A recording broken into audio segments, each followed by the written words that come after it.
Hai semuanya, di kesempatan kali ini saya akan membahas biografi tentang salah satu pahlawan nasional wanita yang berasal dari Sulawesi Utara, yaitu Maria Walanda Maramis.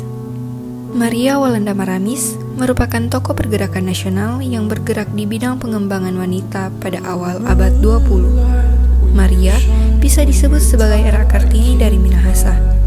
Bernama lengkap Maria Josephine Catherine Maramis, lahir di Desa Kema, Kabupaten Minahasa Utara, Provinsi Sulawesi Utara, pada 1 Desember 1872 dan wafat pada 22 April 1924 pada umur 51 tahun. Orang tuanya adalah Bernardus Maramis dan Sarah Rotin Sulu.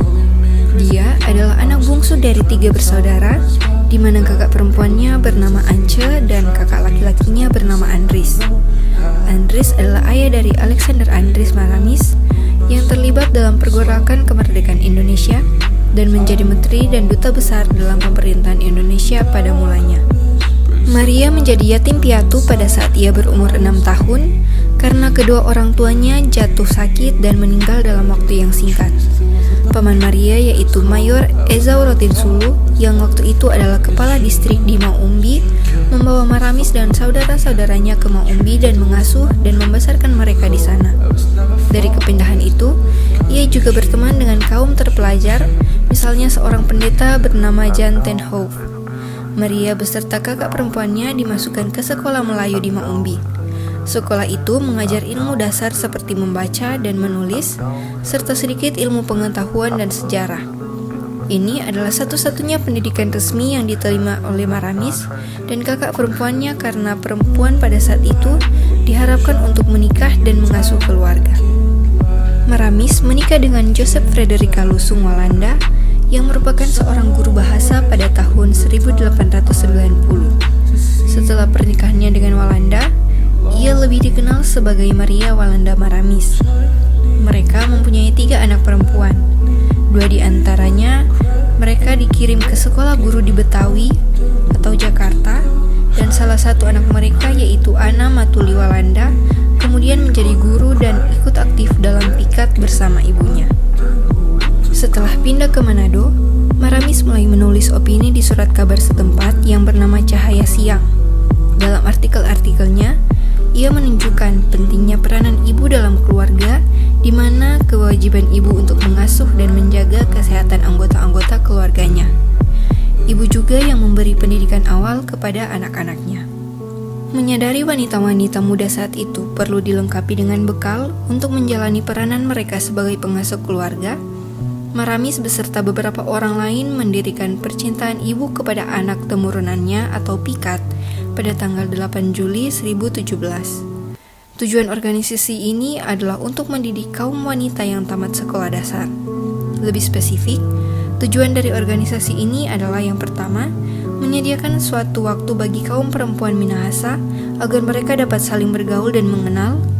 Yang kedua, membawa masa depan pemuda Minahasa. Dan yang ketiga, membiasakan perempuan Minahasa untuk mengeluarkan dan merumuskan pandangan-pandangan serta pikiran-pikirannya secara bebas. Melalui kepemimpinan Maramis di dalam PIKAT, organisasi ini bertumbuh dengan dimulainya cabang-cabang di Minahasa seperti di Maumbi, Tondano, dan Motoling. Selain itu, cabang di luar Minahasa antara lain di Sangir Talaut, Poso, Gorontalo, dan Ujung Pandang. Cabang-cabang di Jawa juga terbentuk oleh ibu-ibu di sana seperti di Batavia, Bogor, Bandung, Cimahi, Magelang, dan Surabaya. Pada tanggal 2 Juni 1918, PIKAT membuka sekolah Manado. Di sekolah ini, mereka diajari hal-hal rumah tangga seperti memasak, menjahit, merawat bayi, pekerjaan tangan, dan sebagainya.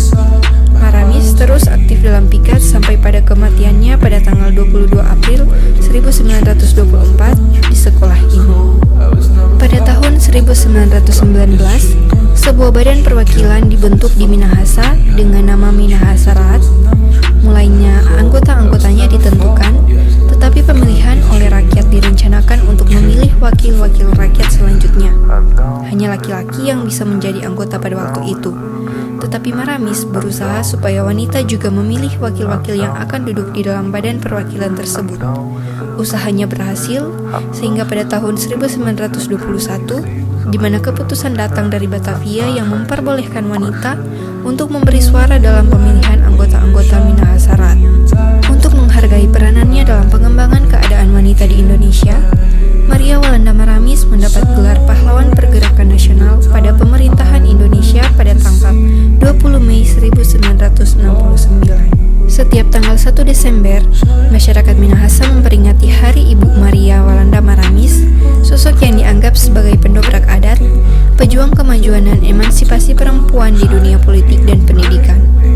Menurut Nicholas Grafland dalam sebuah penerbitan Netherlands Zendeling Genootschap pada tahun 1981, Maria ditahbiskan sebagai salah satu perempuan teladan Minahasa yang memiliki bakat istimewa untuk menangkap mengenai apapun juga dan untuk mengembangkan daya pikirnya, bersifat mudah menampung pengetahuan sehingga lebih sering maju daripada kaum lelaki. Untuk mengenang jasanya, telah dibangun patung Maria Walanda Maramis yang terletak di Kelurahan Komo Luar, Kecamatan Wenang, sekitar 15 menit dari pusat kota Manado, yang dapat ditempuh dengan angkutan darat. Di sini, para pengunjung dapat mengenal sejarah perjuangan seorang wanita asal bumi Nyiur Melambai ini. Sekian tentang pembahasan biografi dari Maria Walanda Maramis. Terima kasih.